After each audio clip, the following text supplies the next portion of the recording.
All right, welcome to the show. How are you doing today, Amanda? Doing great. Thanks for having me, Dan. I love your background there. You got the EXP going on, the beachy photos. Tell everyone where you're calling in from. I think it'll make a lot of people jealous.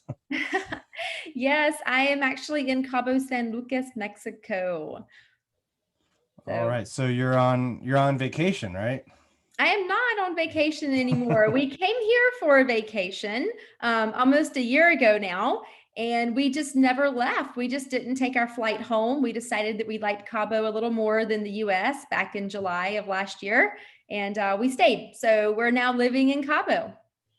I think more people are doing stuff like that. So, maybe like 10, 20 years ago or whatever, people would think that's a little crazy, but I'm hearing more and more of those kinds of transitions lately. Where were you coming from before Cabo? Where were you?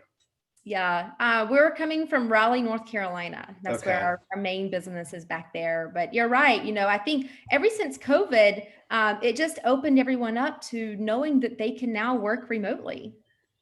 And what was that transition like, or the decision, the thought process? Was it difficult? Well, it's funny. We were supposed to be here for a week. We came down with some friends of ours. We do it about 3 or 4 times a year. We do a little mastermind, just real estate investor friends from across the US. And we came for a week and we said, you know what, we're going to stay for 2 extra weeks and just have a little vacation out of this. And we liked it so much that we ended up signing a 4-month lease at a big compound in Pedregal, if you're familiar with the Cabo area. And we were only going to do 4 months. And then as our fourth month approached, we said, it's kind of working for us. I'm able to do everything I do, on Zoom. I'm able to just actually do more work here. So we're going to sign a 6-month lease. And so we did that. And now our 6-month lease is up. But we're about to sign another 6-month lease, I believe, for this house because we really like it. So it's not like we just said we're moving to Cabo. It was more like, let's try this and let's test it and let's not be locked in for an extended period of time. But as we go on, we just keep wanting to stay. And what was it like, for your business? Like, where is your business? What is it? How are you running it from Cabo? Yeah, so we run a short-term and mid-term rental business back in Raleigh, North Carolina, and we have our manager back there. So we do have, boots on the ground. We have our cleaning, we have everything set up back there. So we have 17 properties that we're still, managing pretty much back there. And then I'm also with EXP, so I've been with them for 4 years. So I've got agents in 18 states and 3 countries. And just so happened, we just opened Mexico in December. So I'm working the model down here as well and partnering with some really amazing brokers here in Cabo. So it's been easy, and it's actually been, I guess, more of an attraction method for the EXP model because people actually see like, oh, I can actually still have a life and travel and still be in real estate. And that's really my goal, for everyone. And what is your STR MTR business? Are you managing for other owners, or do you own the properties yourself, or are you doing rental arbitrage? Tell us a little bit about that business and how it works for you. Yeah, so we started out house hacking our personal property. My dad got sick a few years ago, three years ago. And so we ended up just putting our personal property on Airbnb. It worked out perfectly because we actually took him to Mexico for alternative cancer treatment down there. And while we were there, we were like, wow, we should probably do more of this. Because at the time we had long-term rental properties and we still do, but we started buying more properties, and then the properties that we were flipping, we decided to keep and turn those into short-term rentals. And then on our fifth property, we got smart and we said, oh, there's this thing called arbitrage, where you actually don't have to own these properties and spend the $50,000, $100,000, you can actually just rent the properties from the landlord and then turn around and sublease that out. And so that's what we've done on all of the other properties that we've taken under our wing. And we don't do any co-hosting. We just straight up just do arbitrage. and signed the lease, and it's all our responsibility. And that's all great until COVID hit us and we were 100% Airbnb. So as you can imagine, we lost a lot of money in 2 days and we had to pivot our business. So we're actually, I still say, STR, MTR, because I do still teach agents how to do Airbnb, but we're not even really on Airbnb. 98% of our bookings are coming from our own marketing, and we're booking everything on 30, 60, 90-day rentals at this point. And that's what I've relabeled that to be a midterm rental instead of a short-term rental. And so there's still a lot of the properties are ones that you've secured long-term leases on, correct? You still, but now instead of doing Airbnb, you're getting people there through other sources. How are you doing that? Yeah, so we've been doing a lot on social media. So just our Facebook and our Instagram. And then we just had our website rebuilt as well. And so now we're giving out free resource guides. I have a Live Like a Local program that I do where we're really targeting relocation clients. So people who are coming to Raleigh from, a big city, LA, Chicago, New York, wherever, and we're allowing them to come into our properties and stay for a few weeks or a few months at a time.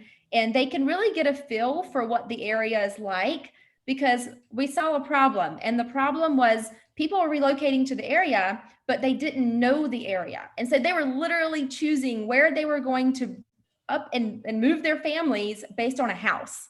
And there's a lot of little cities around Raleigh that are totally different. And so this just gives them the ability to kind of test it out, try the neighborhood. So what's the name of the site in case people want to check it out? Well, the name of our company is carolinafurnishedrentals.com. Okay. Yep. carolinafurnishedrentals.com. So you put a lot of resource guides on there, and then they can look at the different properties and book right on the site as well. Well, we don't actually allow anyone to book on the site. No? Okay. Yeah, we do have to go through kind of an interview process. We don't just let anyone book our houses. We have to, see what the situation is and all that. So yeah, they would just give us a call or they would shoot us an email and then we'd have a conversation with them. That's kind of amazing. You were able to shift it from Airbnb to your own site, and I imagine there's a lot of advantages to that, not just financially as well, because the Airbnb fees they're there. They're more on the renter really than the owner, I think. But I think there's a lot of other advantages to like controlling the site. What are your thoughts on that or experience? Oh yeah, I mean, just the amount of the double, triple, quadruple dipping, right? Because we're making the money on the clients coming in and obviously staying in our properties, but also these are people who are buying homes, and a lot of them don't have a real estate agent yet. So we're able to, partner them up with one of our agents, which at that point we're getting paid like 3 different ways. And then we just launched our rental car business too. So now we have a Turo car, a Mercedes that they can rent, and that's even more, right? So I'm always looking for ways, number one, to add value to our clients coming into the area, because this is like a one-stop shop. You fly in, you Uber to the house that's fully furnished, you bring your suitcase, the keys are on the counter for your car. You can stay as long as you want. You can move to different locations for as long as you want. And then when you're ready to go home, then you just leave the car there, Uber back to the airport, or have your agent take you, which we've partnered you with, or unless you already have an agent. And so it's just a huge value add for the people coming into the area. And it's a really good business for an agent to be in as well, because you kind of have your hands in all aspects. And so all 17, is it 17 houses? Did I get that number right? Yeah. They're all around Raleigh or within a certain amount of time from Raleigh? Yeah, I would say within 30 to 45 minutes of downtown Raleigh. And are they, what kind of occupancy rates were you at like during COVID, and did it slow down a lot or at first, and how long did it take to build it back up, and where are you at now? Yes, that's a really good question. So when we were 100% Airbnb, we stayed at around 80 to 85% occupancy on Airbnb. And that's actually really good for Yeah, that is pretty good. Airbnb. There was some little tweaks that we would go in and do every single day to make sure our property stayed at the top of the list. But so that was all great. And then when COVID hit, literally like everything canceled, everything. $50,000 just kind of vanished overnight. And we were left with a bunch of properties that were empty. And we freaked out a little bit. So that's when I kind of got creative. We did list one of the properties like the day after this happened, which now I'm kicking my butt about because it's already gone up like 50,000 in value. And now Oh, you sold it? We did. Yeah, we put it on the market, sold in like 8 hours. And then I was like, dang it. But it's okay. So yeah, we did that. And I'll tell you a funny story. I was kind of going at every single thing I could think of to get these properties full. And we had one client reach out to us actually on Airbnb and just say, hey, we're moving into the area, or not we're moving, we're looking to get away from New York City. We may end up moving down, but we need a spot to stay. We got to get out of New York because there was rumors going around that they were going to shut the borders down. And I remember those days. yeah. And so I went into this Facebook group for Raleigh and I just said, hey, this is what we have going on. My perfect client is someone who maybe is trying to escape New York City apartment life and actually come down to North Carolina and quarantine in a beautiful 3-bedroom, 2-bath house on, an acre of land, because that's all of our properties are on over a half an acre of land. So anywhere from half an acre all the way up to 4 acres, all of our properties. So that was my pitch. And I literally got torn apart. I mean, I'm talking, there were 400 comments, negative comments, by the way, saying that I was bringing the Yankees down, right?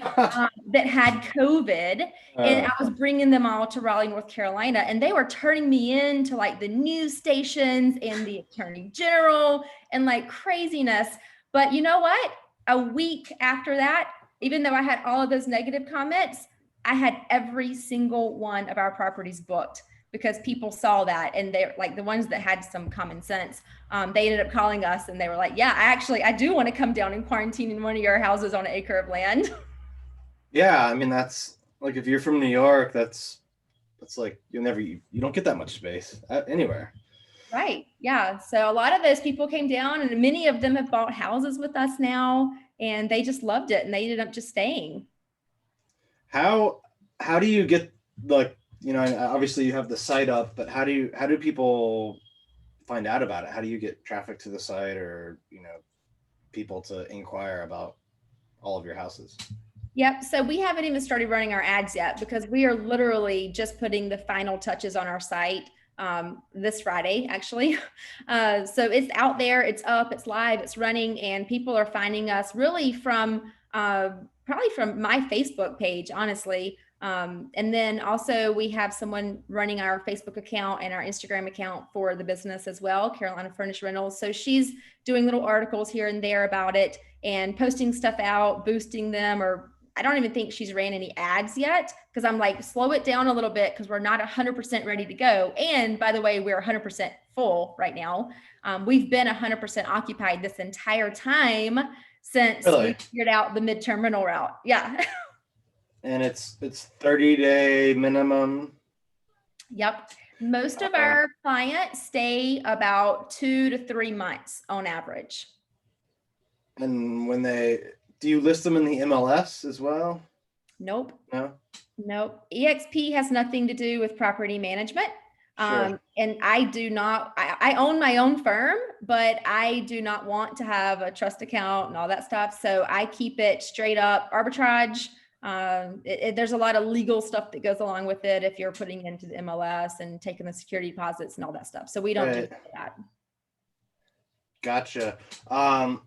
In terms of pricing, like, where does the monthly rent compare? If you look on the spectrum, like, obviously long-term rent is the cheapest. And then if you're 100% occupied on short-term rent, like, that's the most expensive, where does this middle tier, where does it fit in that spectrum? So that's the beautiful part, right? We were the first people, and I think we're still the only, us and then a few of the agents in my organization that I've taught how to do this too. We're the only ones offering this in Raleigh. And so we've pretty much created the market. Just as an example, we can pay a landlord, $1,500 a month in rent. We normally have about $500 to $600 a month in expenses on that because, we are paying the utilities, we're paying the Wi-Fi, the trash, the landscaping, the insurance, all that stuff. And so let's just say we're in for that property for $2,100, then we'll turn around and we'll rent that property for between $3,000 and $3,500, depending on the location of it. If we're able to profit $1,000 per month per property, then we've hit our goal. Gotcha. And what type of team does it take to manage, 17 of these? It's really not. I mean, we have to have, our guy there on the ground. So we have a cleaning company that we use as well, but he still has to go in after every single cleaning and make sure that it's done correctly. There's no hair. He sets the beds and he sets all the bathroom, utilities and all that stuff too. Or toiletries, utilities. So he goes in and does like the final touches on all the properties. And then he's also there for maintenance, for some of the landscaping. We do have a landscaping company as well that we've hired, but these are just all contractors. Every single one of them are contractors. And so we still deal with all of the messaging, the interactions between the guest, and I write all the leases on the properties. And that's really it. My partner, Alex, my boyfriend and partner, we run this business together. And so he's the one that really is in communication with the clients.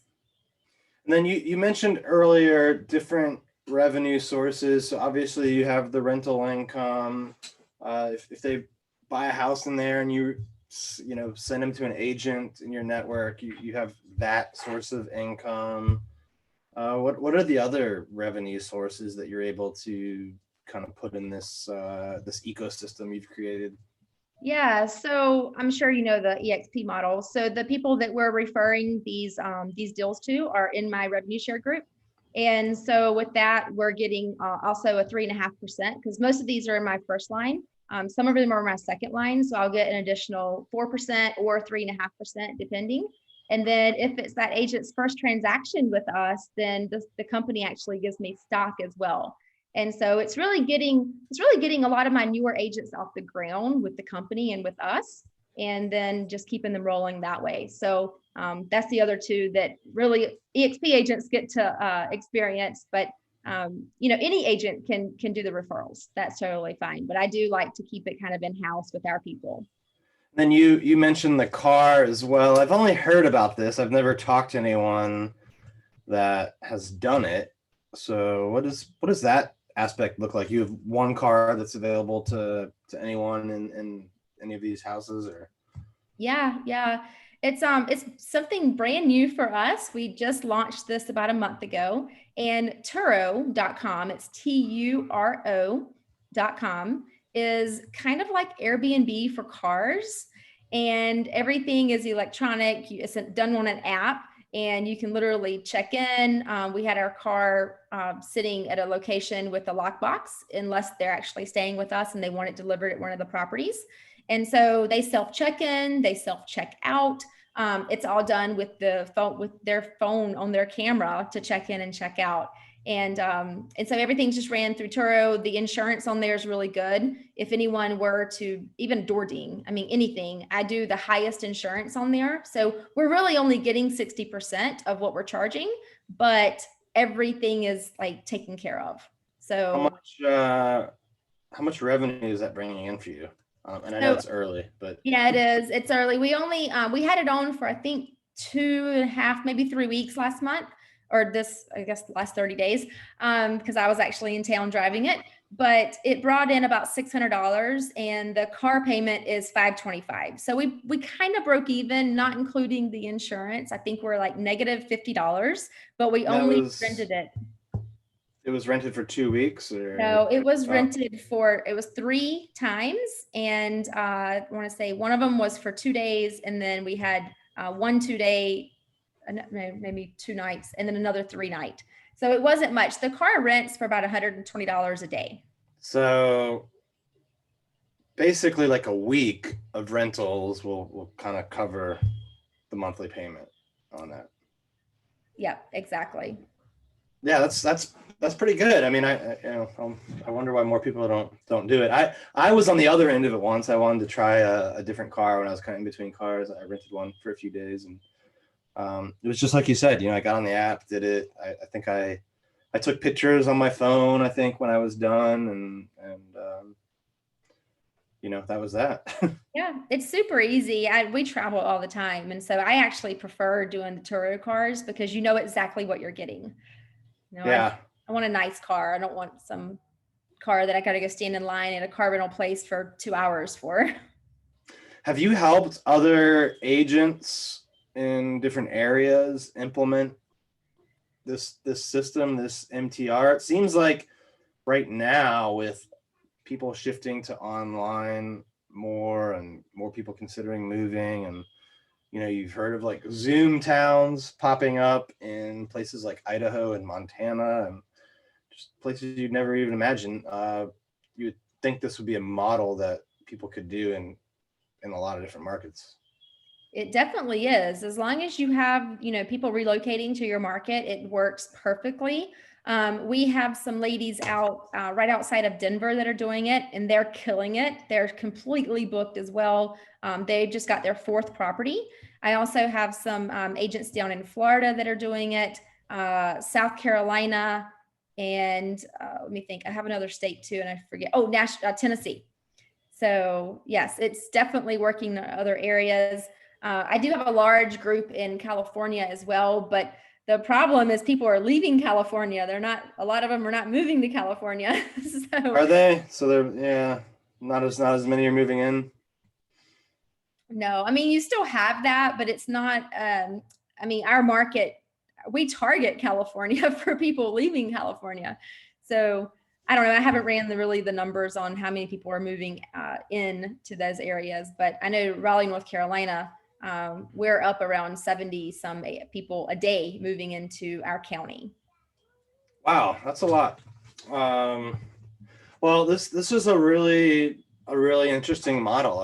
This is the first I think that I've heard of this, and I can see 4 or 5 or 6 kind of ways, I guess spokes on the hub of how you can make money off of it and provide something that not a lot of people are providing for people. So super interesting. What if any are your expansion plans? Are you gonna go into other markets, get more homes in Raleigh, just focus on growing your agent network? What do you think is the next steps for you guys? Yeah, that's a good question. So right now, like we are picking up a few more. I think we'll probably hit 20 ourselves. And then I don't want any more than 20 ourselves. I just want to teach my agents how to do this too, and then help them get this going. And then, we're still benefiting because they're bringing in those leads. And then I would love just to help market for them as well. And that's really where I see this going. And creating markets all over. Like I've been talking with a lady up in Grand Rapids, Michigan, and that's like a fantastic market as well.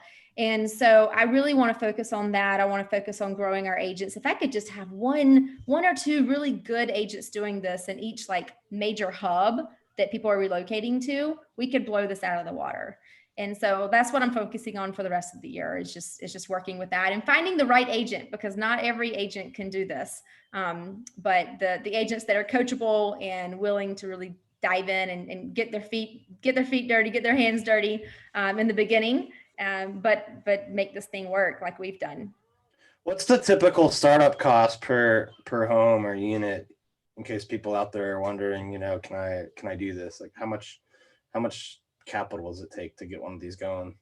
So it cost us about $10,000 per property, and that's with a rent amount of about $1,500. And so, because you're doing your rent, your first month rent, you're doing your security deposit, and then you're furnishing the property. So that's your startup cost. We do not buy everything from Amazon. We get creative with that. You go the Amazon route, you're going to spend a boatload of money. And Are plus, you? I would think it would be cheaper and it just wouldn't last long enough, but it costs more to go that route, huh?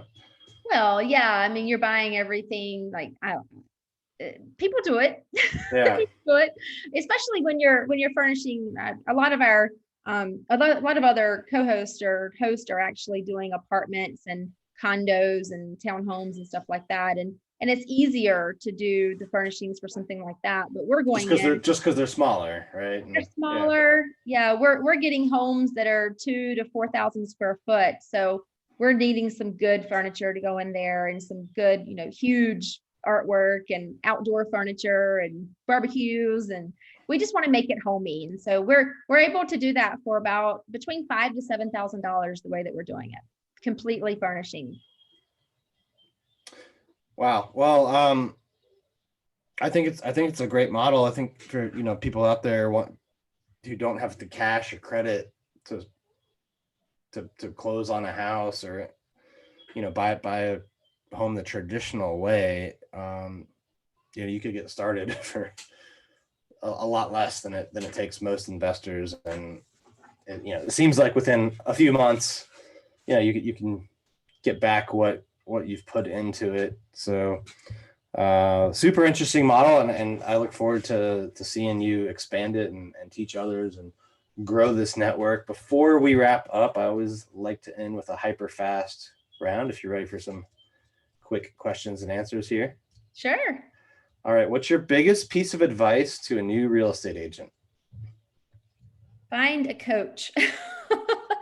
Find a coach and do exactly what they tell you to do, because the steps are there. It's all in front of you, and it's just a matter of following it and having someone holding you accountable for it too. Because I believe a lot of new real estate agents, they get into the business and they think it's going to be simple and easy, and it's not. And you have to have a lot of self-motivation to make this thing work. And you really, I think having a coach and having accountability and a good group around you, a good team, a good tribe is super important.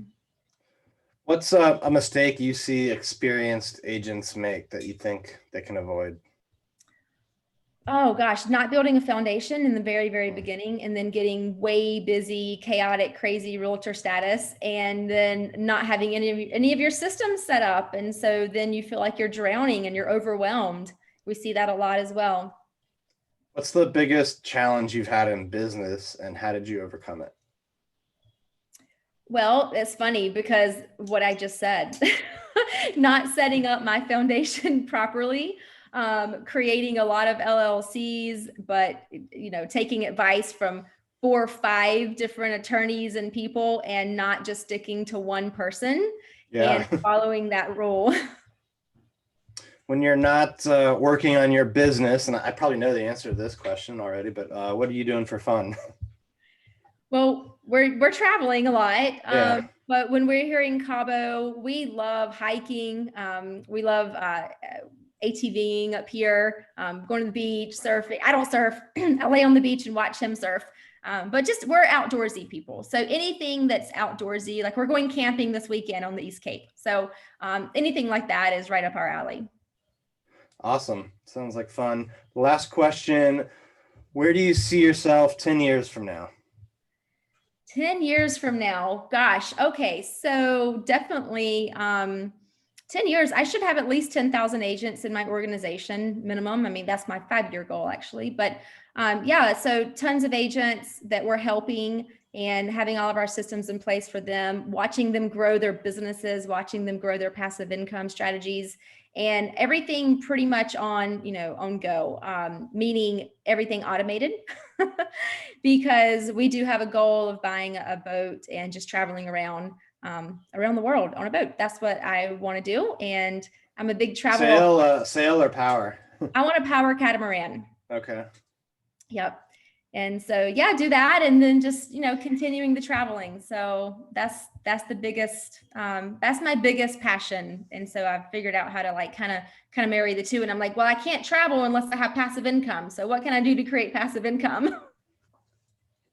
Awesome. Well, Amanda, this has been really great, really informative. I really love this model. I think our listeners and viewers got a ton of value out of being exposed to this, because I don't think a lot of people even know it exists. So thank you for all of your wisdom, inspiration. If people want to connect with you, learn more about this model or about your agent network, how should they do that? Yeah, so I am Amanda, the Traveling Realtor, on all social networks. That's my website as well, amandathetravelingrealtor.com. And I have a ton of freebies too. So if you go to mypassivelife.com/video, you're going to find a passive income video. If you do /strip, let me explain this. My strip for realtors is how to build your short-term rental investment portfolio. Gotcha. So I have a Short-term whole, rental investment portfolio. yes. Yeah. It's catchy though, right? Had a strip for realtors. It is. I like it. Yeah. So I'm sure you'll have all that out there, but if you just follow me and look and see what we have going on, you're going to find that everywhere. So I look forward to connecting with any of your audience, and any questions they may have as well. Like, reach out to me. I'm totally accessible. All right. Connect with Amanda, the Traveling Realtor. Thank you so much for all of your inspiration and sharing this model with us today. For all the listeners and viewers out there, thank you for tuning in. Make sure you share this with someone that you think could benefit from learning about it as well. And we'll see you next time. All righty. Thank you.